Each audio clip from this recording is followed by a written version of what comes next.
নমস্কাৰ ছাত্ৰ ছাত্ৰীসকল, welcome to my channel Hindi elective.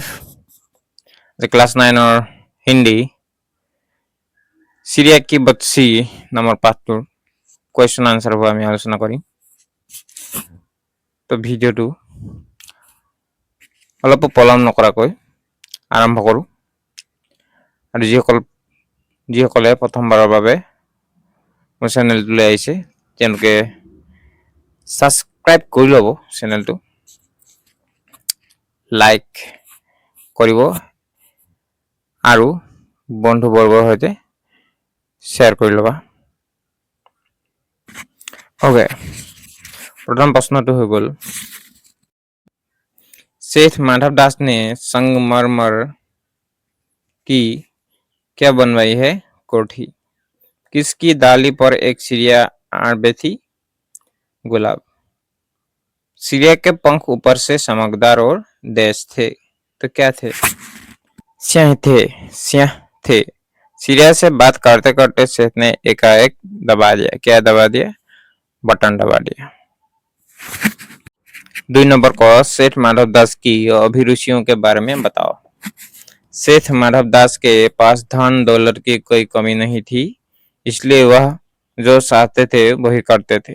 उन्होंने अपने अनुसार संगमरमर की नई कोठी बनवाई, रंग बिरंगे फूल पौधों से भरी बगीचे बनवाए।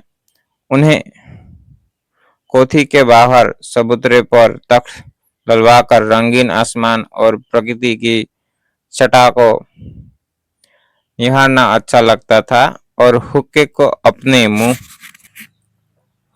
में लिए अपने ही ख्यालों में सपनों की भांति संध्या का समय गुजार देना उनकी अभिरुचि रही है।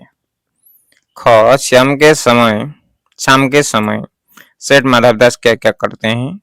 शाम के समय सेठ माधवदास कोठी के बाहर चबूतरे पर तख्त डलवाकर मसनद के सहारे वह गलीचे पर बैठ रंग बिरंगे आसमान की ओर देखना, साथ ही प्रकृति की छटा को भी निहारते हैं और फर्शी हुक्के की चटक को मुंह में दिए ख्याल ही ख्याल में संध्या को सपनों की भांति गुजार देते हैं। चिड़िया के रंग रूप के बारे में क्या जानते हो? चिड़िया देखने में बहुत छोटी और सुंदर थी। उनकी गर्दन लाल थी और गुलाबी होते होते किनारे पर जरा जरा नीली पड़ गई थी। पंख ऊपर से चमकदार स्याह थे। शरीर पर चित्र विचित्र चित्रकारी थी।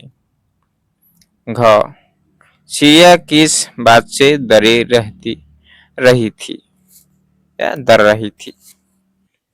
यानी चिड़िया जब अनजाने में सेठ माधवदास के बगीचे में जा पहुंचे, तब माधवदास ने चिड़िया को कैद करने के लिए नौकर द्वारा उसे पकड़वाना चाहा, पर वह नौकर के हाथ से बच निकली। इसी बात से चिड़िया डर रही थी।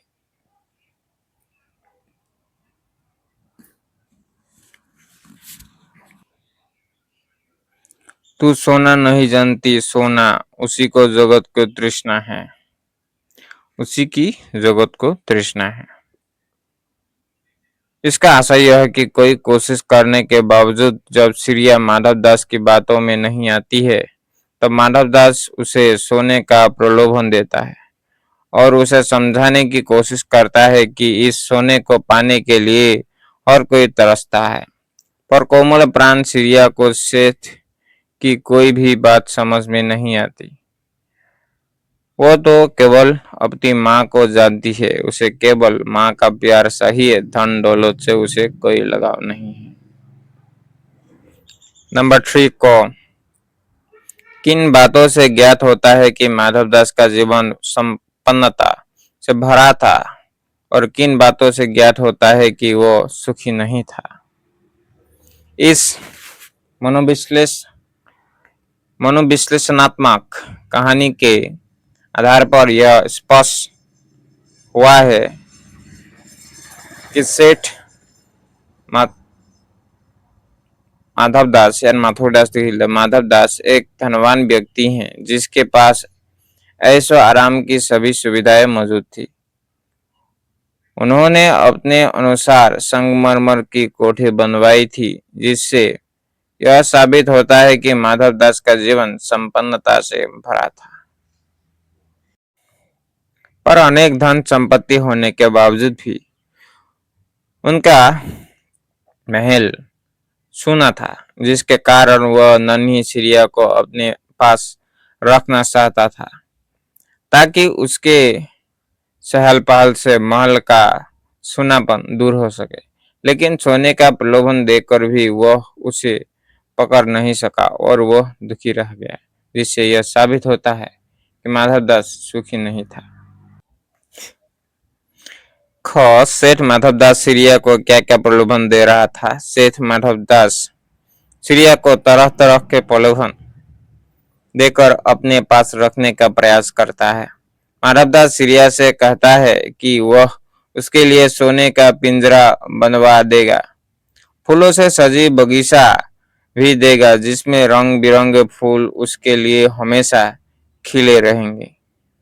उसने यहाँ तक कहा कि वह उसके लिए पानी पीने की कटोरी भी सोने का बनवा देगा।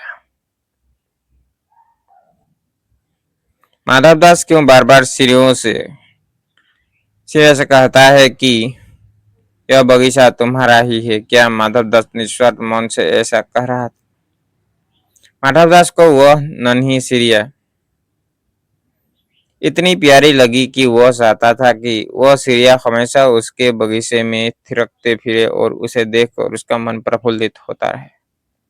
उसके दिल में उसे हमेशा देखने की ख्वाहिश होने लगी। इसलिए माधवदास बार बार सिरिया से कहता है कि यह बगीचा तुम्हारा ही है। माधवदास का ऐसा कहना कि रुसोती की मात्रा हसोई का दिवदे और बगीचा तुम्हारा ही है, इसमें माधवदास का स्वार्थ दिखता है, क्योंकि वह अपने महल को संगमरमर बनाने के लिए सिरिया को विभिन्न प्रकार से प्रलोभन देकर कैद करना चाहता था।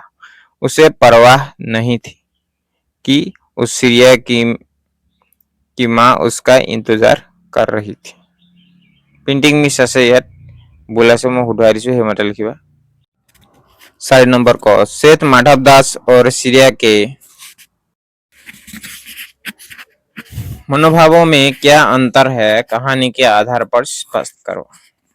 इस कहानी में एक धनवान व्यक्ति के विचार तथा एक छोटी सिरिया की भावनाओं को बड़े मार्मिक रूप से वर्णन किया गया है।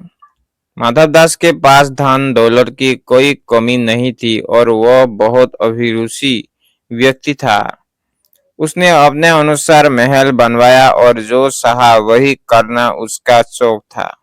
इसलिए नन्ही सिरिया को पाने के लिए वह हर पल सिरिया को यह जताता कि उसके पास ढेरों संपत्ति है। बात बात पर तरह तरह के प्रलोभन देकर सिरिया को अपनाना चाहता था, लेकिन नादान छोटी सी सिरिया को सेठ की कोई भी बात समझ में नहीं आती थी। सिरिया को ना तो सोने चांदी की परवाह है और न ही अनगिनत फूलों से सजी बगीचों से लगाव है। उसे तो सिर्फ परवाह है उसकी माँ का, जो उससे प्यार करती है। माधवदास अपनी बातों से लाख कोशिश कर ले, वह उन बातों को समझना नहीं चाहती। उसका संबंध केवल उसकी माँ से है, धन दौलत से नहीं। कहानी के अंत में नन्ही सिरिया का सेठ के नौकर के पंजे से भाग निकलने की बात पढ़कर तुम्हें कैसा लगा? अपने विचार लिखो।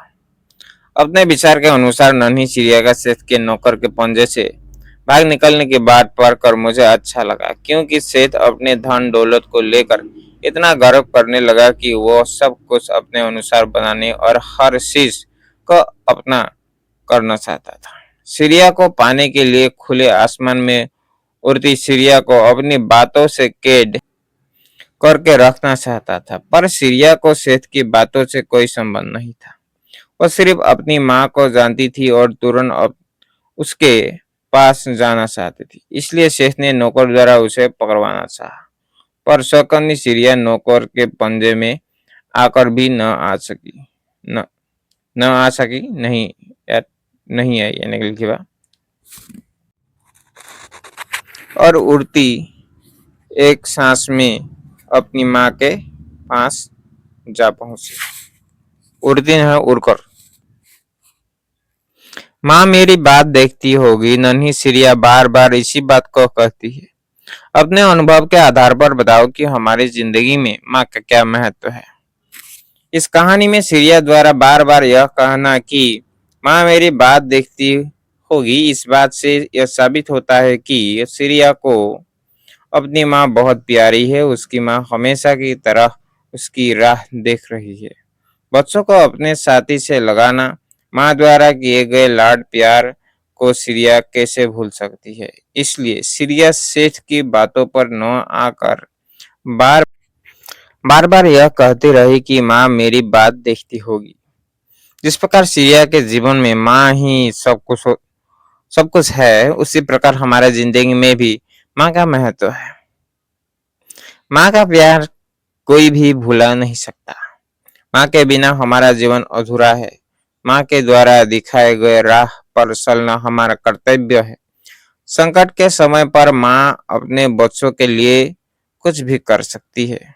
वह ढाल बनकर दूसरों के सामने खड़ी हो जाती है। इसलिए जिंदगी में माँ का महत्व सबसे ऊंचा है या फिर सबसे ज्यादा है। क्या माधवदास के बनाए सोने के पिंजरे में चिड़िया खुद से रह सकती थी? एक पक्षी के लिए पिंजरा का क्या महत्व है? माधवदास के बनाए सोने के पिंजरे में चिड़िया कभी खुशी से नहीं रह सकती थी। चिड़िया का है स्वभाव ही है मुक्त आकाश में उड़ना। अगर उससे उसकी उड़ने की आजादी ही छीन ली जाए तो भला चिड़िया कैसे खुश रह सकता है। भले ही उसके लिए सोने का पिंजरा बनवाया गया हो, माधवदास अपने स्वार्थ के लिए चिड़िया को उसकी माँ से भी अलग करवाना चाहता था। लेकिन चिड़िया को माधवदास द्वारा दिए गए प्रलोभन से कोई मतलब नहीं था। इसलिए वह अपनी माँ के पास चली गई। एक पक्षी के लिए पिंजरा जेल बराबर है। पक्षी कभी नहीं चाहेगा कि वह पिंजरे में कैद रहे। चिड़िया को अगर पिंजरे में कैद करके रखा जाए तो वो हमेशा दुखी ही रहेगा। उससे एक पैर से दूसरे पैर पर थिरकना, अपना पंख फैलाकर मुक्त आसमान में उड़ना, अपने साथी के साथ किसी पैर पर घोंसला बनाना, यह सब आजादी उससे छीन ली जाएगी तो वह प्रकृति के विरुद्ध कार्य होगा। अतः किसी को भी चिड़ियों को कैद करना नहीं चाहिए। किसने, किससे और कब कहा? यह बगीचा मैंने तुम्हारे लिए ही बनवाया है। यह माधवदास ने चिड़िया से कहा है जब चिड़िया गुलाब के डाल पर आ बैठी।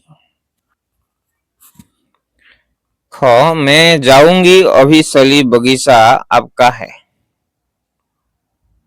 मुझे माफ करें। यह चिड़िया ने माधवदास से कहा है। चिड़िया माधवदास की बातें सुनकर बहुत कुछ सकुचा गई। उसका थिरकना रुक गया। सोने का एक बहुत सुंदर घर मैं तुम्हें बना दूंगा, यह माधवदास ने चिड़िया से कहा है जब चिड़िया माधवदास के पास से अपनी माँ के पास जा रही थी। क्या है मेरी बच्ची, क्या है? चिड़िया की माँ ने अपनी बच्ची से कहा। चिड़िया बच्ची माधवदास की बगीचे से भागकर अपनी माँ के पास गई। वह माँ माँ कहकर माँ की छाती से चिपक गई और सबकती रही।